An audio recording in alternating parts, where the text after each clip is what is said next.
friends, welcome to another episode of Killingly Public Library's craft videos. Today we're going to be making flower frogs, and a flower frog is just a really unique and simple thing to make, but how wonderful it is to hold your flowers in your vase. I don't really have a vase, it's just a wide mouth jar.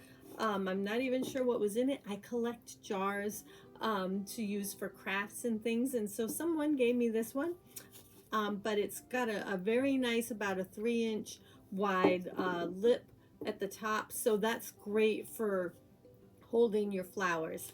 And you don't have to use a flower frog, but it just really helps your bouquet fill out nicely, and not, I don't know, just not mash your flowers all together. It really helps separate them a little and give you a nice full bouquet. So we're going to use some air dry clay. If you don't have air dry clay, there are many recipes online for using things like baking soda, water, cornstarch, and then you just kind of cook it on the stove. There's also some recipes where you don't need to cook it, but they're a little more involved, using things like glue. So that's just some thoughts if you don't have your hands on some air dry clay.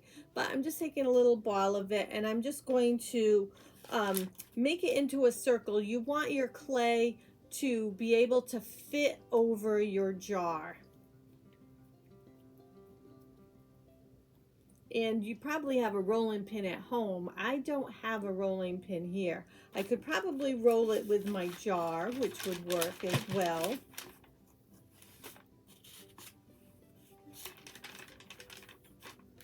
After you get your clay rolled out, if you aren't sure if it's the right size, you can certainly just take your vase upside down and see if it hangs over, maybe about a ½ inch or so past your lip. And then take your jar or your vase, whatever you're using, and just press it lightly into the clay, not to cut through, but just to make a mark so you know where your rim would be. And then once you know where your rim would be, you can take anything you'd like to create some holes in your clay. And I have all kinds of different things with different sizes. A smaller paintbrush bottom. This is a larger paintbrush bottom. Here's a highlighter. The bottom end of it, it's a bit bigger than this. I even have a toothpick. Now I think that the toothpick hole might be a little bit too small, but you can put it in and wiggle it a little to make it just a little bit bigger. The idea for the holes are to put your flowers in the stem of your flower into the hole, and it supports the flower a little, and it keeps them a little separated. They just have their own little space. It just makes for a very beautiful bouquet.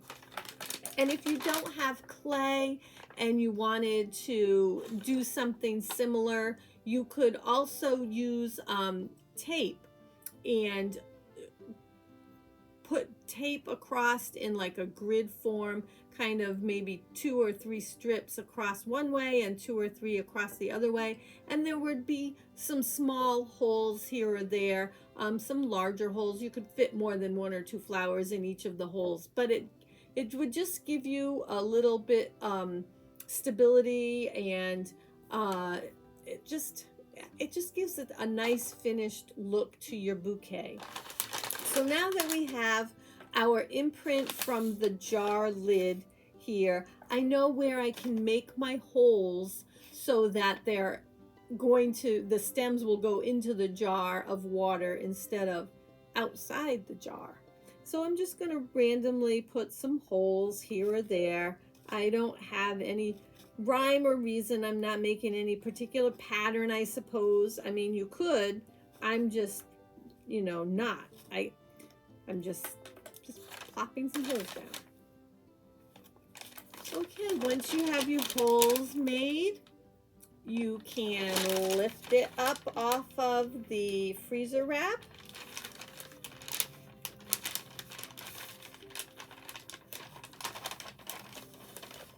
And if any of the clay is in the way, just poke it out and, you know, clean up your edges a little bit. And then you can just take and lay it across your jar or your vase. And you can just kind of press the edge down ever so slightly, like so, so that it will kind of holds it in place. And this is a little larger. We don't need to have so much overhang, but it is what I ended up with. You could take a pair of scissors and cut it before it dries. You could cut it with a knife, because it's not going to look very pretty with your flowers in it if you can see that. So let's see. Let's take some scissors here and cut it off.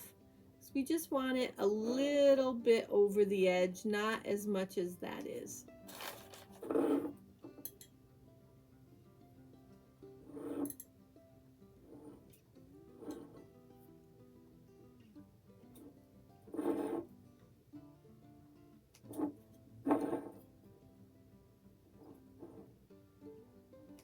There.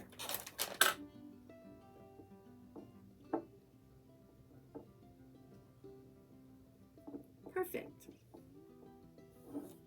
So there, it's just enough over the edge. Take it off and set it on the freezer wrap to dry. Just try to give it a little shape, putting it on the freezer wrap so that it does have that overhang. And then let it dry. When your clay is dry in a couple of days, you could paint it if you'd like, or you could just put like some Mod Podge on to waterproof it a little bit.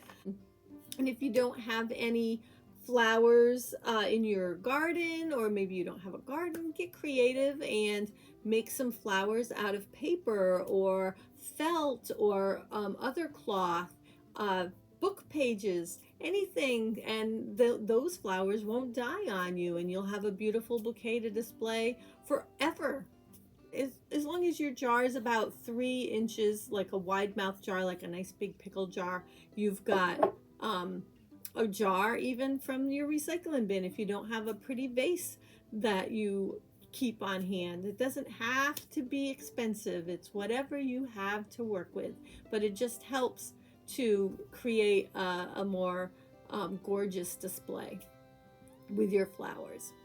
And I would love to see what you create with your jars, vases, clay, tape, whatever. Just send a beautiful photo of your flowers and I would love to see them. info@killinglypl.org. Thanks so much for watching today. I'll catch you in another one of our videos. Until then, have a great day.